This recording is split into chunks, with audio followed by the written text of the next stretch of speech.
Today is a special class time we're going to have a record of this class to upload our classes on YouTube. YouTube. YouTube. Okay. So this is sort of the open class in the world. You can check it later. Today and then tomorrow. Okay? Yeah.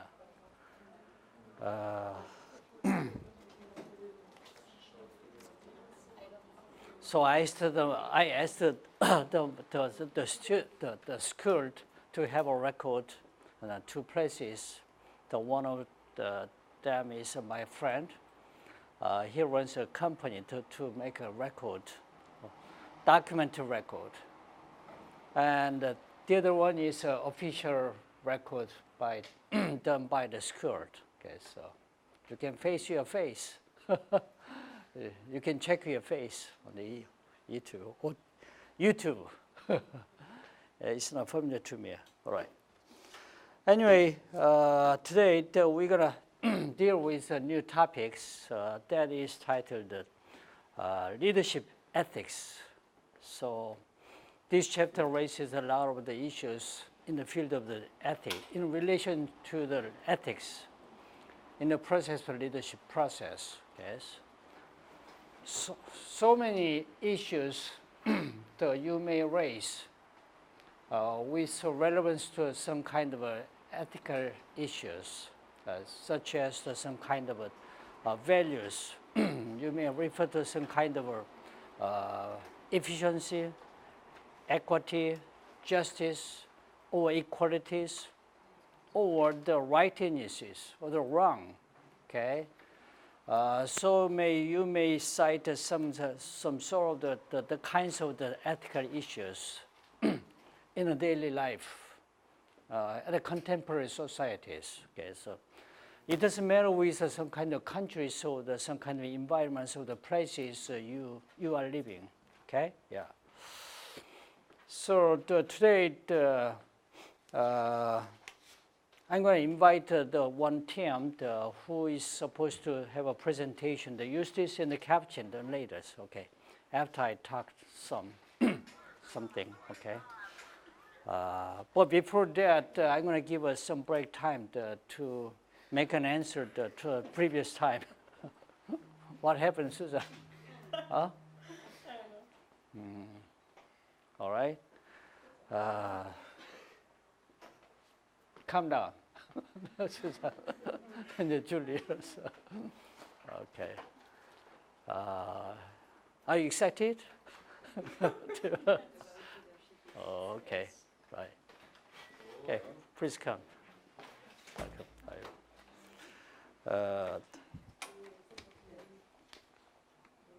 All right. The last time, Jonathan and Charlotte had a presentations about the team leadership and the culture and the leadership in the Clara and the Vivek. Okay, I'm going to give them some time to make an answer to a question that you raise. Okay, but unfortunately, Jonathan and the Charlotte and the Clara and the Vivek, all of them are absent today. Who?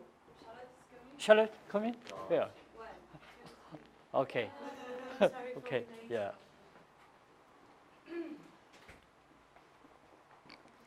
Okay. Clara and Charlotte, you're going to have some time to make an answer to questions that they raised. Okay. Sometime during this. Okay, tomorrow. Okay.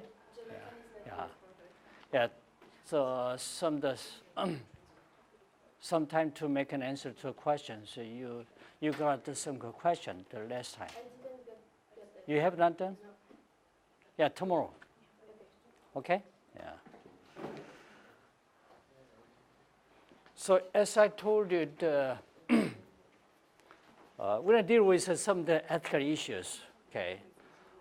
Even though you are not concerned with the leadership process, okay.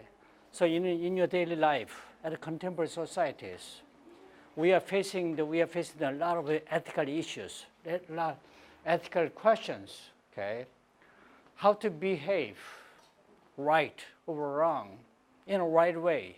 Okay, yeah. So probably I think that there must be some dual standard when you judge. Oh, that's the way, the right way or the wrong way. Okay, it depends on some kind of geographical area or the places or the countries, or maybe sometimes you accept some kind of sort of the ethical issues just as a social norm or international norm, okay, or the characters or the cultures. So, or specific issues, for examples, maybe in a particular situations, think about some kind of matter of the prostitute, okay. During the wartime, for example, during the Second World, there was some international struggles or the wars between some countries, European countries and the Eastern countries. Okay, so during the war, there must be devastations in terms of the standard of living. Okay, there's highly limitations you can spend on in your life, something like a fiscal resources, or the financial crisis, or any kind of social crisis. Okay, so you feel the lack of some resources. How can you survive in some kind of a crisis, the time of crisis, especially for the women? Okay, she has to support her family with some 5 children with the help of the husband. Her husband went to work, okay, but finally it turned out her husband didn't come to homes because he passed away during the war. Okay, in those circumstances, how could she survive to support for her family? Have you think so? What was the best strategy for survivors? Yeah, Susan. They had to become the leader of the family themselves. They had to, the women had to do all the work that normally the men helped her with. They had to do it themselves, and they became the workforce, kind of. And they went on the fields and they did the agriculture and everything themselves. All right, yeah. So suppose that you said some there are a lot of the movies which represent such a situation. Okay, what's the best strategy, survival strategy? Okay, yeah. So only best way for women is to sell her body, okay, as a sales product. Okay, only one product, only one item she has her body itself. So in those cases, how can you explain such a situation? Is it the right way? Is it right or wrong? Okay, reflected as the social norm. Okay, in normal situations, we cannot judge. We cannot accept it as a normal way. But in a particular situation, especially during the war, how could she survive herself with their families, 5 or 6 children, right? In those cases, in a particular situation, we have to accept those behavior okay, as a normal way. So there must be exceptional cases when we judge it's wrong, it's right, okay, in view of some ethical issues. Yeah. So even though there must be exceptional cases, when we judge, your leader has done in a right way. But there must be some universal things. Oh, those kind of actions would be accepted as ethical way, okay, as ethical leaders. So there should be two ways to judge your leadership behavior as ethical leadership or unethical leadership. Okay. In a specific times, in a particular situations, you may accept it as unnecessary evils. Okay, unnecessary evils. But nevertheless, overall, maybe generally speaking, you have to judge such activities, leadership activity, behaviors, as all. There's a common thing. There's a customary behavior, but nevertheless, it is against the ethical issue. It is unethical. Okay? Yeah. With a general judgment. So today we are talking about the general judgment, general pattern of the judgment. What is right? What is wrong? Okay? What is desirable? What is undesirable? What is against the justice? What is against the inequalities? Okay? Yeah. You're against the inequalities. In view, when you talk about some kind of a theory of justice, or the equalities, how do you define the justice, social justice? How to behave yourself as a leader? Okay. There must be a lot of the theories.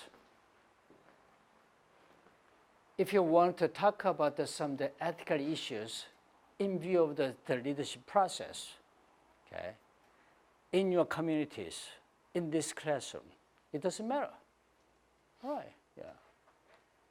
Universal point of view to talk about, to refer to the leadership ethics, okay? Yeah. So think about that.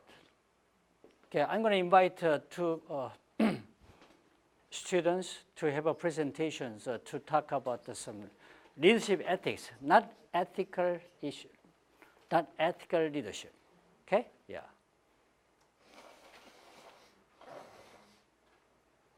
All right. Caption.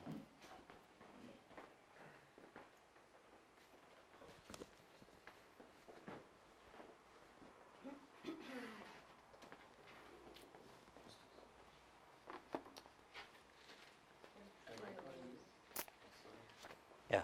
Why don't you? Okay. And you.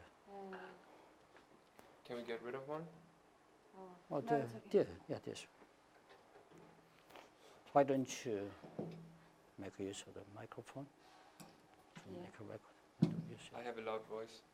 Hello. Oh, okay. Yeah. Hello. Okay.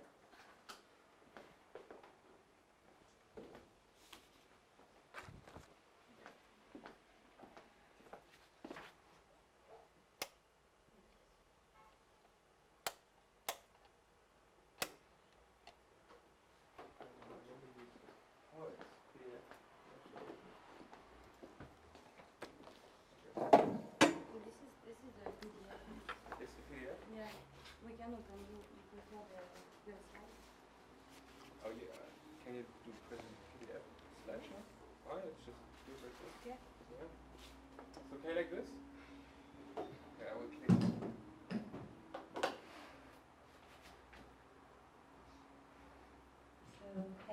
everybody. I don't know if it's working very well. So our subject, I think this is the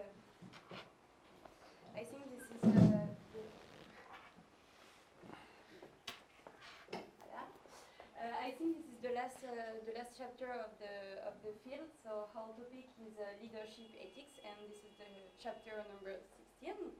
So this is a really different chapter than the other we saw in class, because the leadership ethic is not a theory like the skills approach, the trait approach, and the path goal theory. So this is a guide to some ethical issues that arise in a leadership situation.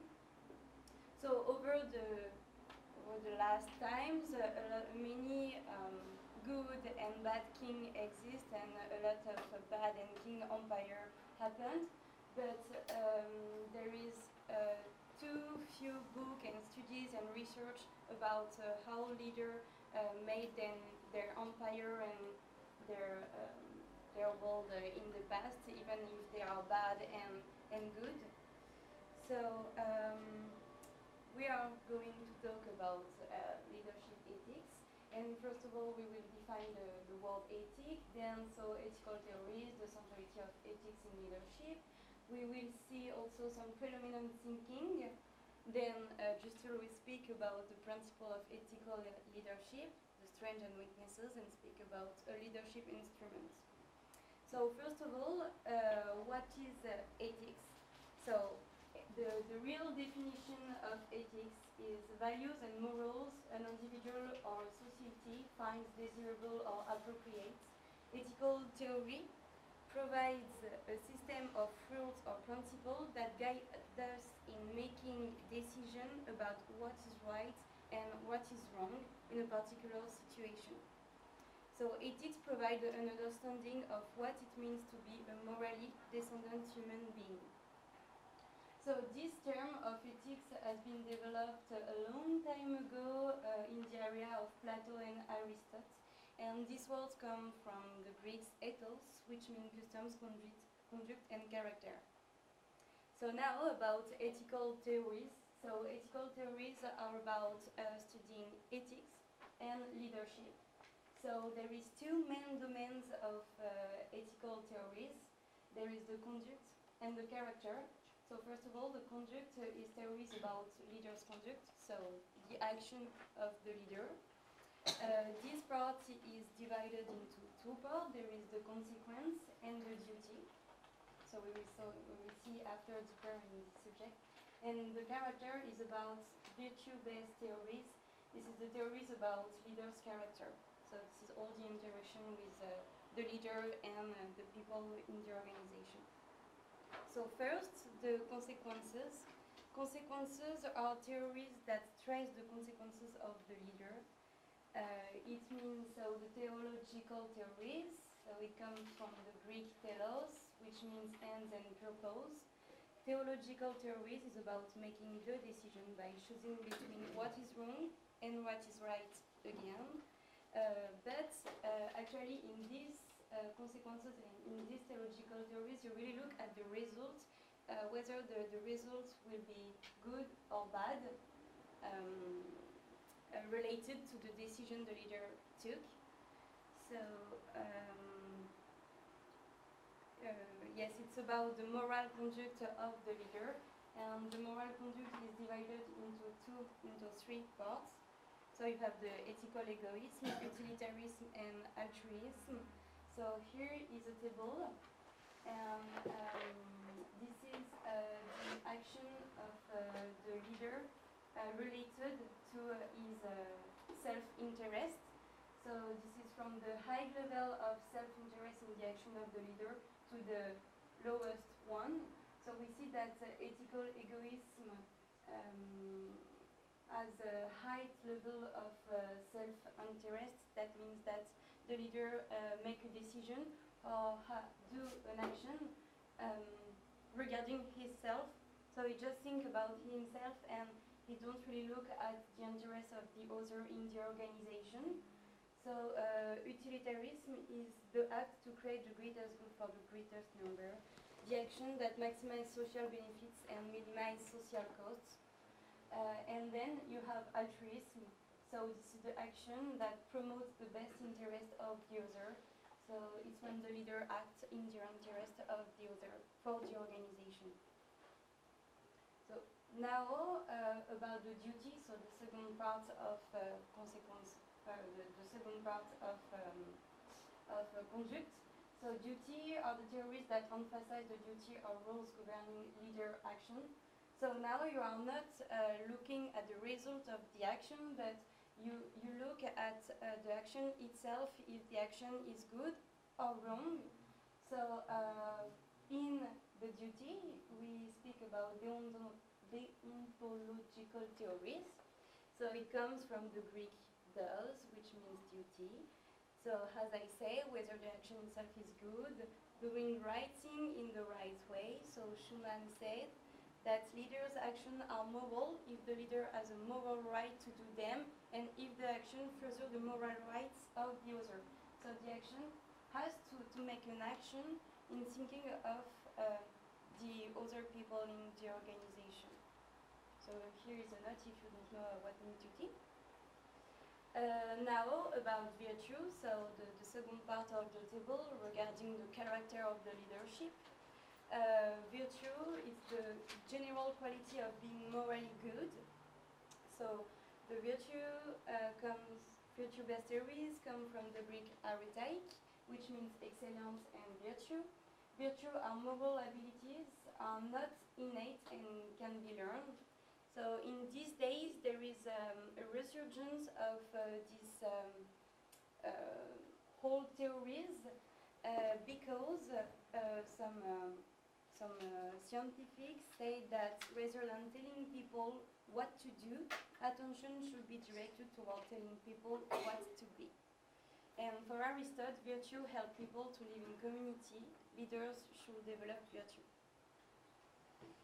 So now, centrality of ethics to leadership. So why ethics is central to leadership? Because the nature of the process of influence, the leader influences the other people in the organization. So the leader has to be responsible and morally responsible of the action that he will do because it will impact the other people in the organization. Secondly, the value of an organization is influenced by the value of its leader because this is the leader that takes decision. So the value of the leader is directly connected with the value of the organization. And at the end, because the leader establishes ethical climate in the organization, so ethical climate is because the followers in the organization depend directly to the leader, and the leader will make an atmosphere that will help the other people in the organization to make decisions, to feel good, to feel ready to face some problem, etc., etc. So what you have to just keep in mind for the centrality of ethics to leadership is that leader has to be morally responsible regarding the other in the organization. So you can keep in mind respect for people. Yeah, so that's it. And so there is two predominant thinking about ethics leadership. There is first of all Heifetz perspective. So it's how leaders help followers to confront conflicts. For Heifetz, leaders must use authority to mobilize people to face tough issues, to face environment changing. Leader provides a holding environment, as I said, where followers can feel safe to confront hard problems. And then you have the Burns perspective, which is about how leaders help followers to confront their personal struggle. So with the Heifetz perspective, this is about the external environment. This is about the problems that are external of the people. And here this is really about the problems of the people themselves. So for Burns, it is the responsibility of the leader to help followers assess their own values and needs in order to raise them to a higher level to a level that will stress their values. So, thank you very much. Now it's my turn. I'm going to talk about the 5 principles of ethic leadership, and afterwards I will give an example of one instrument which is used to elaborate ethical leadership in the modern society. So first of all, I would like to elaborate on the 5 principles of ethical leadership. The research on ethical leadership goes back in the time of Aristotle, who was a Greek philosopher who lived until the time of 385 before Christ. So this problem or this ethical leadership is, or awareness of that problem is also already available since a long, long time. So the 5 main points which are pointed out by a lot of researchers is respect, service, justice, honesty, and community. The combination of those create the integrity of a leader, which means the ethical leadership and the behavior of a leader and how he acts. So I will now go through every single point and give a quick overview what they mean in regard to ethical leadership. So first I would like to talk about respect. Respect means that a good ethical leader has to respect people have to respect each other, and a good ethical leader should not use the subordinates for their own interest. They always should, as Capucine already said, pursue the greater good. If people are respected, they develop creative and desirable behavior within the company and organization, which is very positive outcome for the company, and the people feel worthy and valuable under a respecting leader. So what are the attitudes an ethical and respecting leader has? He listens to the people, he is empathetic, he tolerates opposing views, and by doing that the subordinates feel competent and respected. So I put up a little quote: a leader who shows respect a leader who shows respect treats others as worthy human beings. That means that if a leader respects his subordinates, there's no big power difference. He tries to see the human level as one, which is, in my opinion, very good. So the next point brings me to serve or service. As Capucine already said, we had the grid, and down here there was altruism, which has that the leader cares a lot for others. So serve is pretty much an example of this altruism. Leaders who serve put their followers and welfare as a priority rather than the objective and goal of the company. In order to achieve welfare for others, so it is similar that, for example, a doctor, his main objective is that people are healthy and feeling good. So you can kind of compare that. This is an example given by the book, so I kind of like it. And the important attributes of a serving leader is that they're taking care of their followers and that they are nurturing them, which means taking care of them and leading them with the positive outcome in mind. And in 2009, there were multiple business schools who did this kind of thing, but I think Harvard is the most interesting one. Graduates from Harvard Business School made an oath to operate responsibly, ethically, and that they won't harm others in their advantage. I think that's actually pretty interesting and very good, but of course you cannot really check if the people are doing it because they are such high power people. So justice is the next point.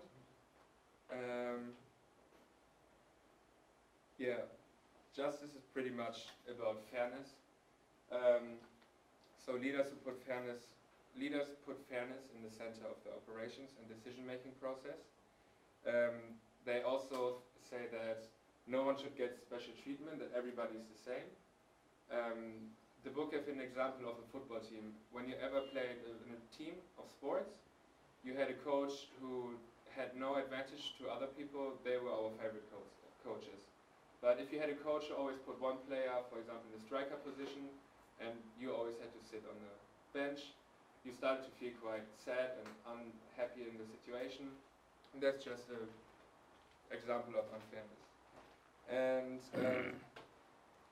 the way a leader uses an punishment and reward system in the distribution, for example, if someone gets a reward easily or someone gets punishment easily, it shows that the leader is not really balanced in their justice, because they have preferences or negative preferences to certain people, which is not a good example of justice or, in this case, fairness.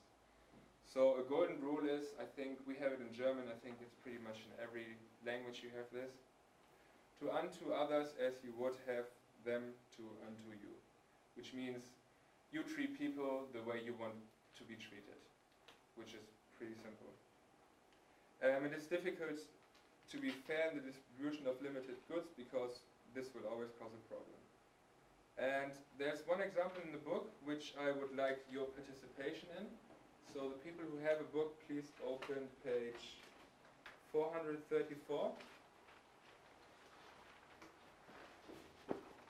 And I will quickly read something to you, and please listen because I really need your participation, because it's an ethical issue and because we have a lot of different international countries of origins. The opinions might be different. So in the bottom corner on the right hand side, the last paragraph, I will start reading. So assume that you're the owner of a small trucking company that employs 50 drivers. You have just opened a new route, and it promises to be one that pays well and has an ideal schedule. Only one driver can be assigned to the route, but 7 drivers have applied for it. Each driver wants an equal opportunity to get the route.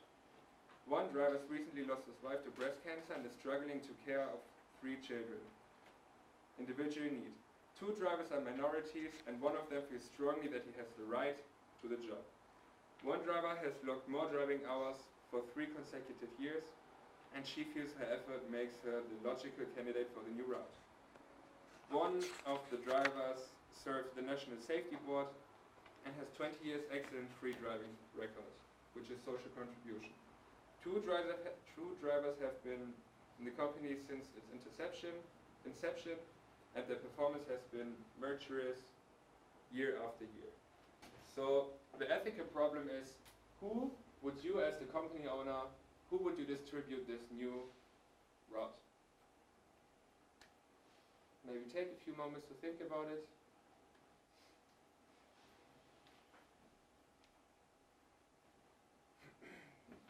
I didn't really know who to give it to. I can give you my opinion after I have your opinions. So maybe like 3 nationalities would be interesting. So I go for India. There is different cases with the emotions and everything, but I think that if it's all about the purpose, then we should go for the purpose first, not for other stuff. So we ignore other things at all, and we go for the core stuff that we need. So who would you distribute the job to? I will give you an answer within 1 minute. Yeah, okay. Alright. Any other ideas already? Maurits, you're looking. Netherlands, they have a good ethics. Oh, we From have my amazing experience. ethics. But would it be unethical to select someone on their background? So saying he's a minority or he struggles to pay rent. Of course, I would personally say the first one, but Me too. it would be maybe unethical of me to look at their background to select But their for example, what it states here, qualities. no one should get special treatment only if her or his situation demands it. So this guy is a strong candidate for me because he is actually suffering quite a bit. But this is just my opinion. Yeah, I agree, but what about a minority? You know, shouldn't he be getting an opportunity? You know, that's Well, but then you also, I think, okay, that's okay. right. So that's a Yeah. difficult thing. Maybe we have someone French who wants to participate, or Korean. Maybe you guys.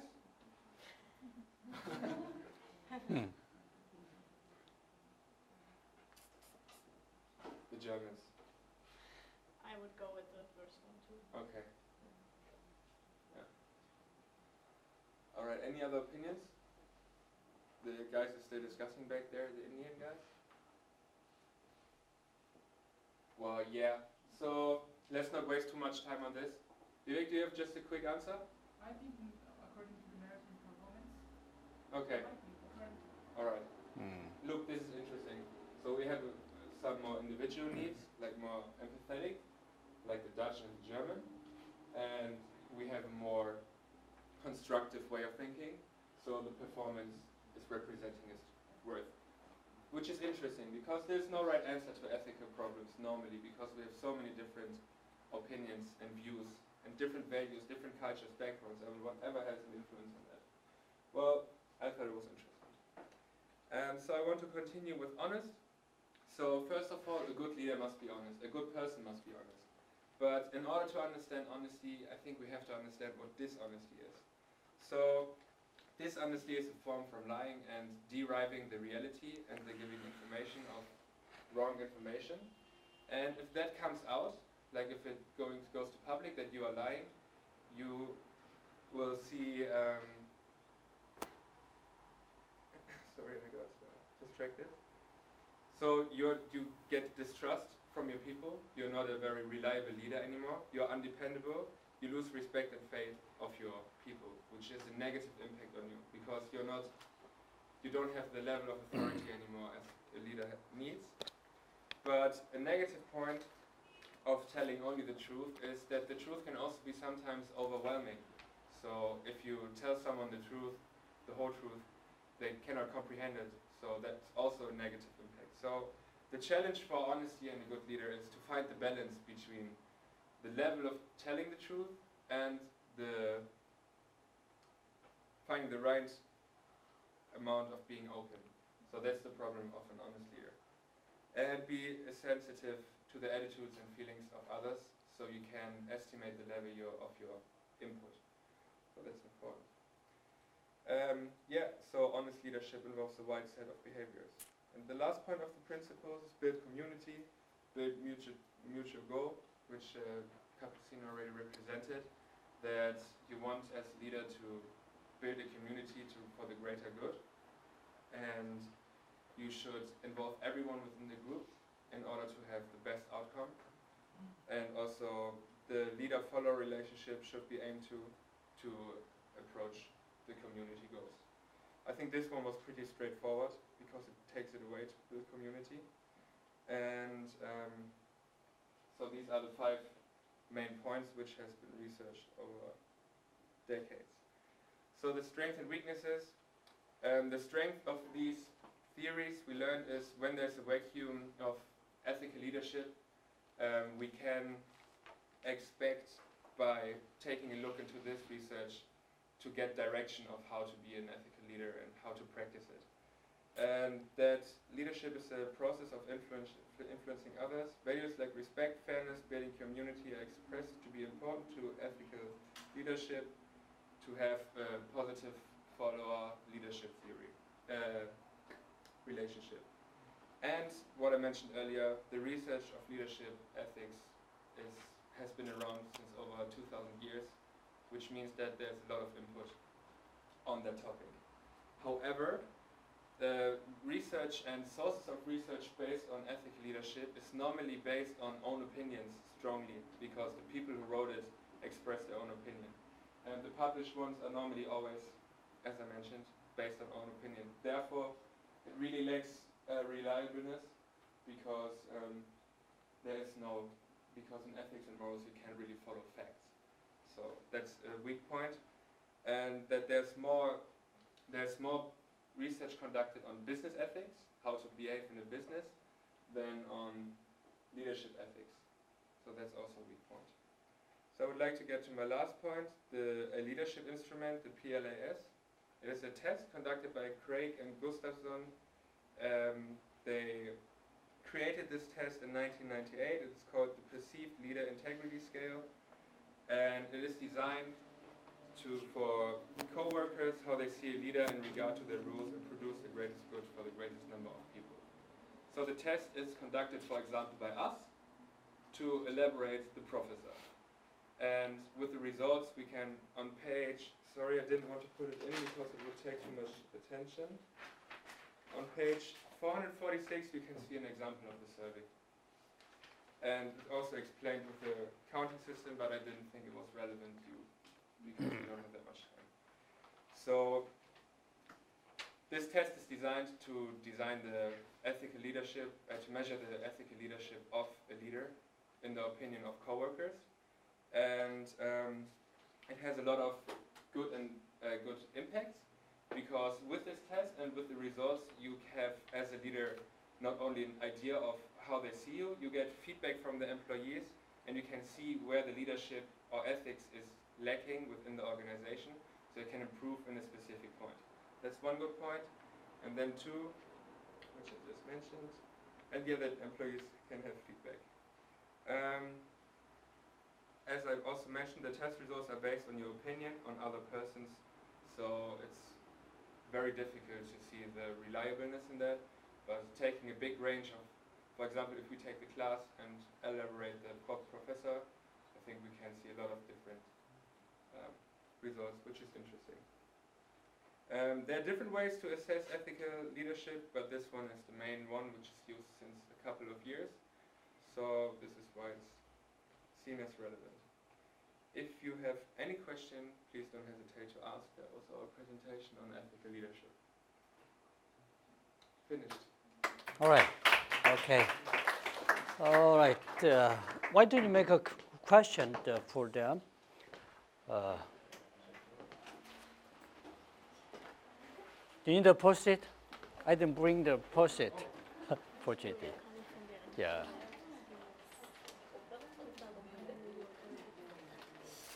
Yeah, why don't you make at least one question for it opens a lot of questions for, especially for these chapters.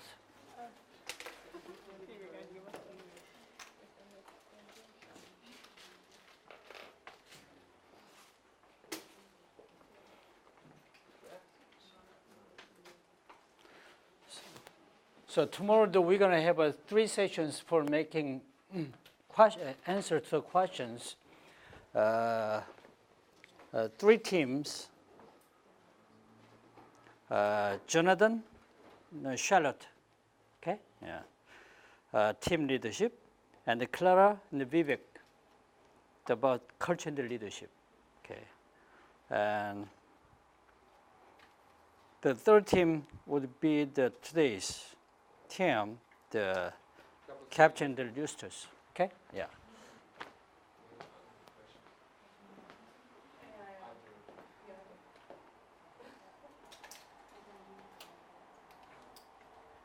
Do you have a question? All right.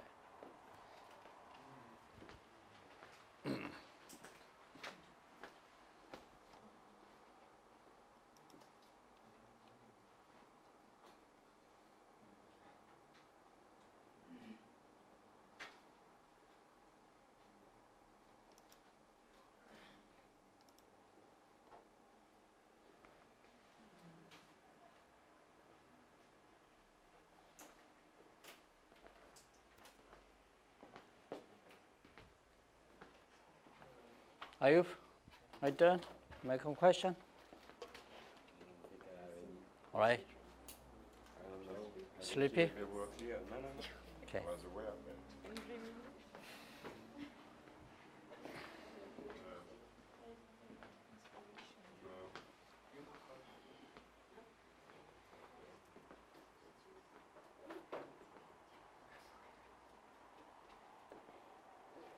Yeah, let me collect your question. Yes.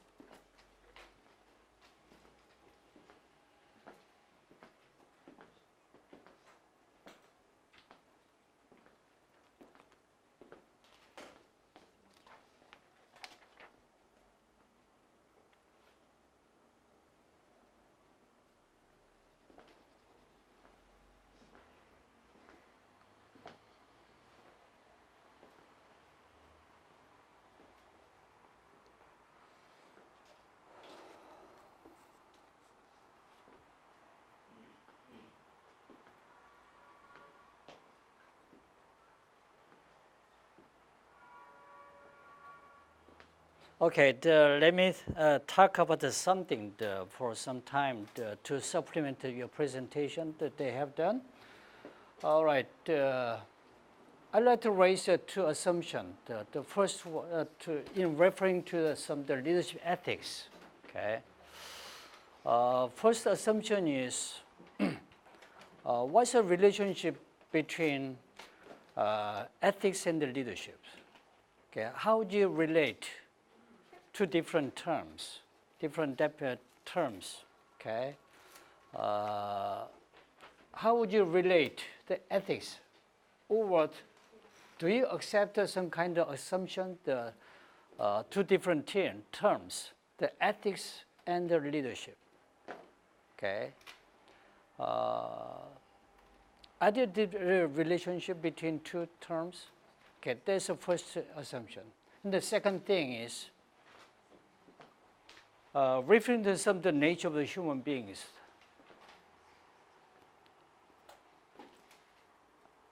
You yourself is existence. To think about some ethical human being, ethical existence. Okay. Is a human being the ethical existence being? Are you always ethical or unethical by nature? Or the ethics, maybe the deliberate ethics, just for yourself, can be trained or by innate. Okay, that's called nature versus nurture theory, controversies.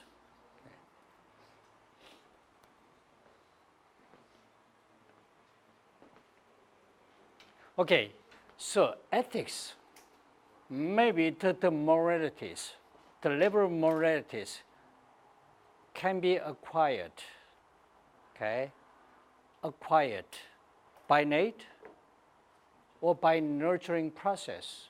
I mean a training process, the educational process. That's a second assumption. Think about that, okay? Yeah. Okay, who can talk about the first assumption I raised? How would you relate to different terms? Ethics and the leadership. There's a concern about the centrality of ethics to leadership. Okay. So the ethics can be central or the crucial to leadership by nature. Think about it. Maurice. I think it depends on the situation and the person. Like you said in the beginning, in the end it's about survival. And if surviving means doing something ethical for yourself, then you would. Yeah, that's the cases I talked about. Yeah, so I think it really depends on the situation. And ethics can be learned because every culture is of course different. So sure, you can learn different ethics from new cultures. But I think most of the things are in nature born with certain ethics and understanding of certain aspects. All right. Okay. Let me invite another people. Another student. Julia. In my opinion, you learn the ethics like from your environment, like where you're raised, like from your parents. So I think ethics is something that are kind of innate, but also can change over time, like what the situation is. Okay. But I think there are some innate ethic or innate morality that you can that you have since you're born. Okay, you are sending for some nurture side.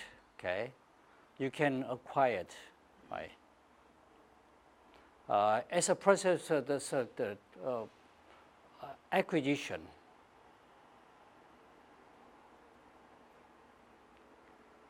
Thanks to some kind of problem, the education training. All right, yeah. So you may raise up the level of moralities, okay, by training about the education over time. Do you agree with that? Don't you think so? Don't you think that the ethics is by nature? Is it okay? Can it be acquired by natures? I think that, like in everyday life, Mm. ethic is by nature. While if we think about ethic and leadership, for example, in companies, you can learn new ethics. It depends on situation and where you are acting. All right. Okay. So ethic would be both from Both. nature Okay. and Both sides. All right. Yeah. To some extent, you are born with some kind of quality of ethical qualities. Okay. You want to behave as ethical leader, as a ethical person. Okay. Without any kind of the interruption, such as the training or the education. Okay. You are born to some extent, but in general cases, you are trained.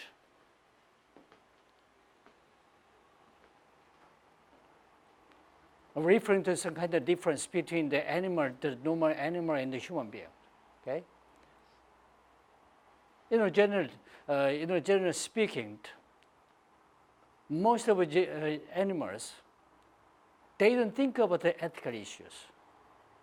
They just behave, okay, according to intuition, without thinking about some kind of, why is it wrong or why is it right?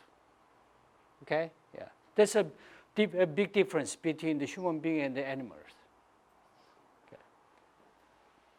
So in some senses, private understanding just for the nurtures.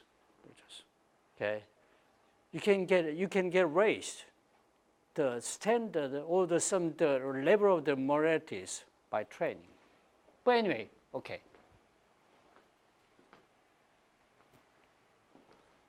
So if we accept the assumption, okay, human being is an ethical existence, that would be some wonderful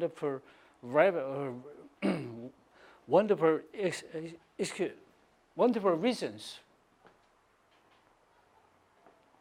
to accept some the center of ethics to leadership. Okay.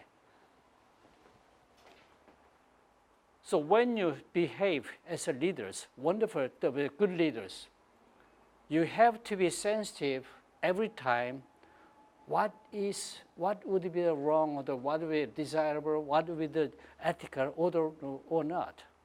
Okay, yeah, because you are already ethical leaders, so you are concerned with every time the ethical issues. Okay, yeah. So that's the reason why so leadership could be a central to the leadership process. I mean the ethics could be central. The crucial, very crucial to behave as a leader, wonderful leaders. Okay. And this chapter lists the three kinds of ethical theories, starting with some kind of what is that?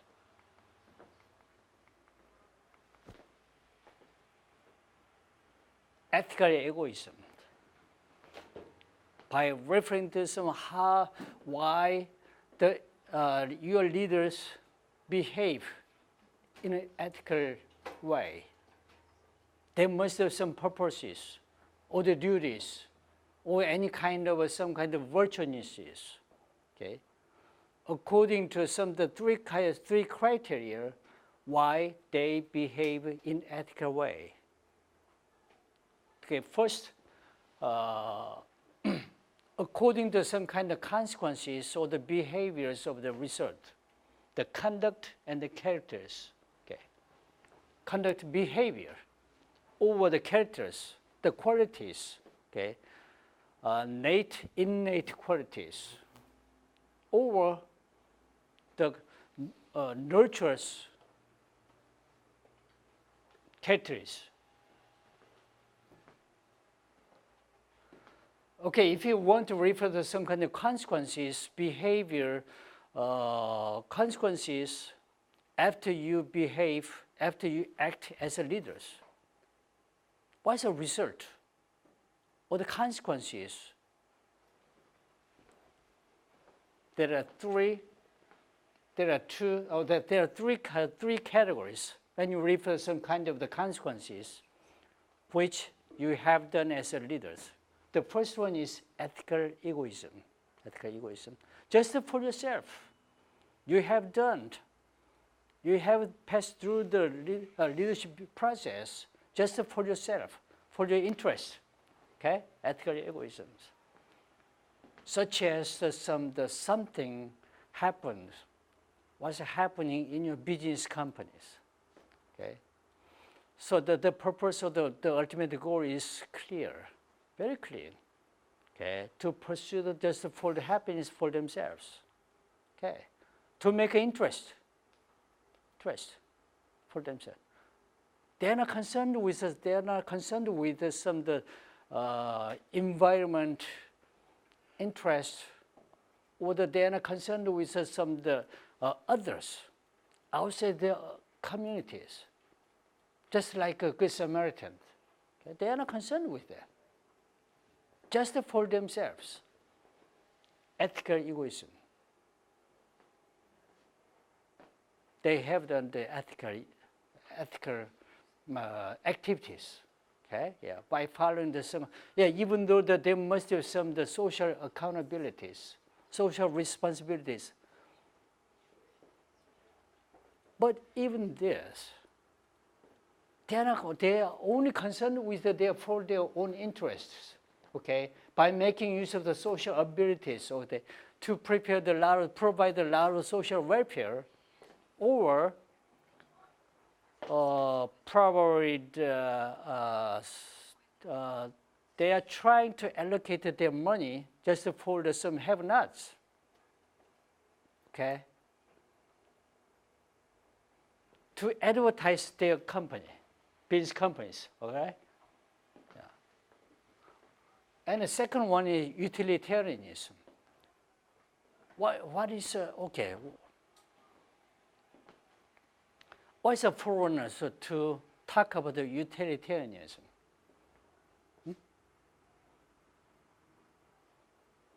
Have you heard about some of the works of the Jeremiah Bentham, the very famous philosophers around the 19th centuries in Germany? Jeremiah Bentham, or the John Stuart Mill. No? Around the 19th centuries, okay. Jeremy Bentham, or the John Stuart Mill, James Mill, okay.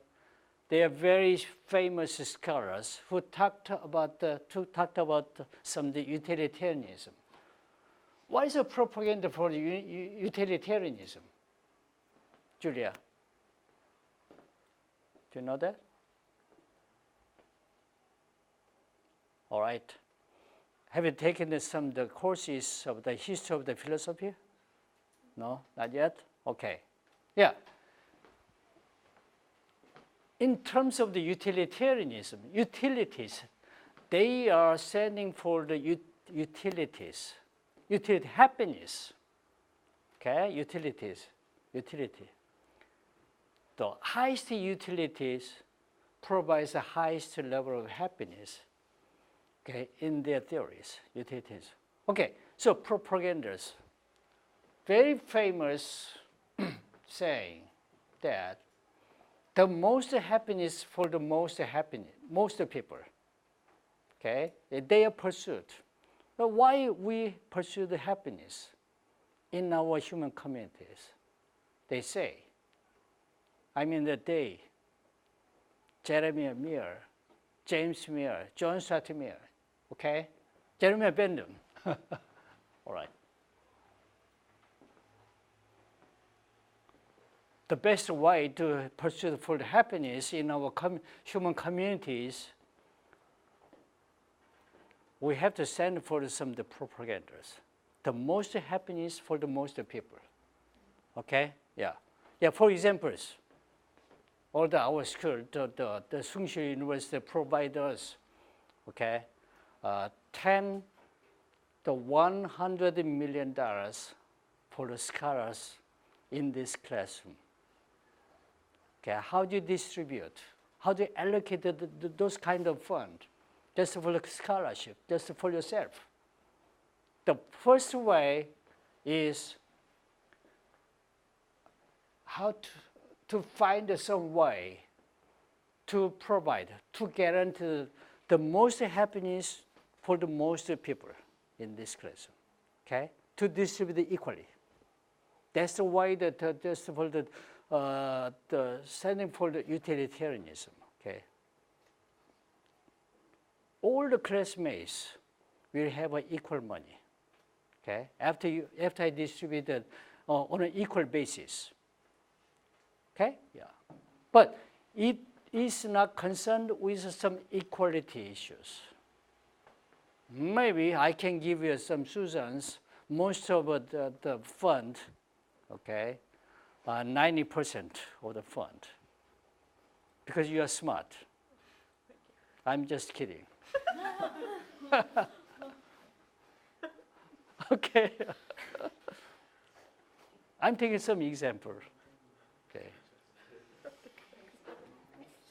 Now, Julia, 5% of the rest of it. Because you look very rich. Okay. Moritz, nothing. I think you are full of the richness. Okay, yeah.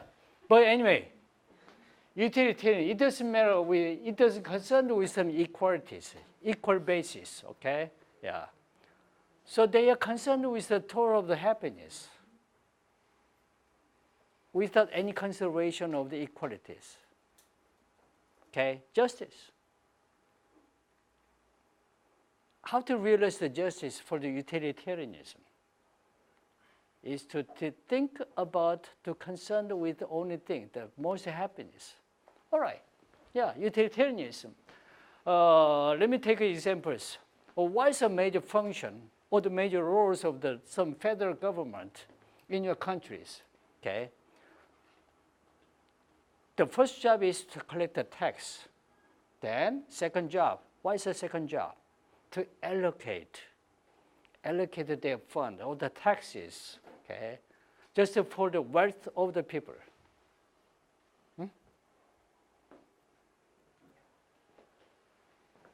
Depending on the utilitarianism, just most of the resident, okay, yeah. Do you agree with the utilitarianism in reflecting the contemporary standard of social justice? Yeah, that was prevalent around the 19th centuries. Okay. Not for the contemporary societies. Okay, yeah. So, third one, altruism.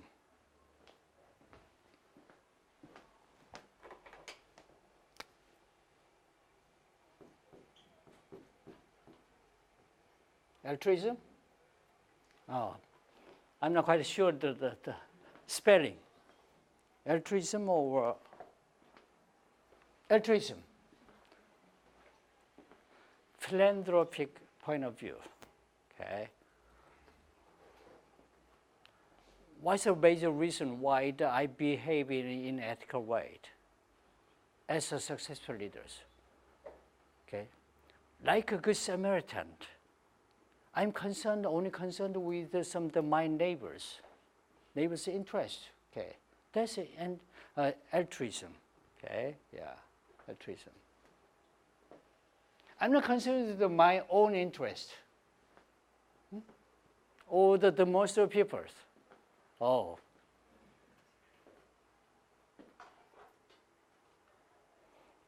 I will distribute, or I will show my affection to my have-nots.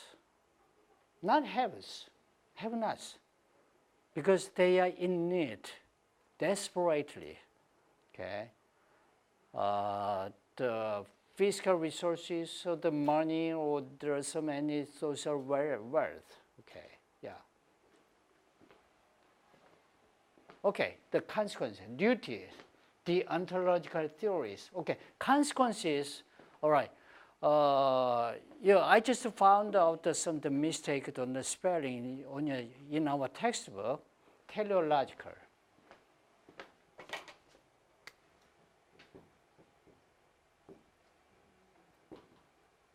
You have to between the E and the L in your textbook.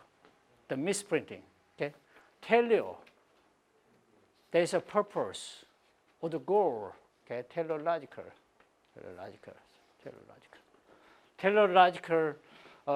perspectives. That means every successful are concerned with some kind of purpose, just for the leadership behavior. Okay, teleological consequences. What's the result? What's the result in the leadership behavior? Or the ontological theories. The ontologicals in Greek, dios, duty. Okay, yeah.